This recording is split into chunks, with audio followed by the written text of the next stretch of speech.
Sakykite, Oskarai, štai buvo daug pareiškimų net iš politikų ir šiuo metu, štai žiniose girdėjom, kad vyksta netgi rezoliucijos svarstymas Seime, ar uždrausti šį spektaklį ar ne, jisai persikelia net į politinį lygmenį. Ar politikai iš vis turėtų kištis į meno kūrinių vertinimus jūsų manymu?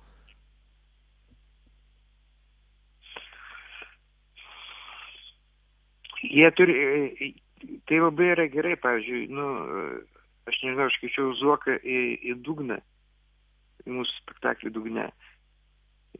Sakau, Artūrai, ateik į Dugną ir ten yra tokia scena, kur siūloma išgerti už žmogų.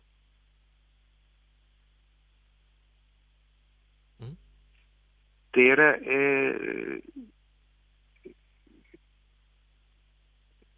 Kalba buvo apie tai, kad ateik ir išgerk už žmogų ten, būtent tam spektaklį, tame meninėme dugne, tame ieškojame to, vėlgi, ne dugno, o žmogiškosios esaties. Tai taip, politikai gali ir labai gerai, jeigu jie reiškia, kažkaip reaguoja į meną, bet jie negali uždraudinėti. Jie negali, šito dalyko jie negali padaryti. Norėčiau priminti, kad Sirenų festivalio metu taip pat bus pristatyti ir 3 Oskaro Koršunovo darbai, tai yra Išvarymas, Miranda ir spektaklis Dugne. Dabar turime klausytoją skambutį, laba diena.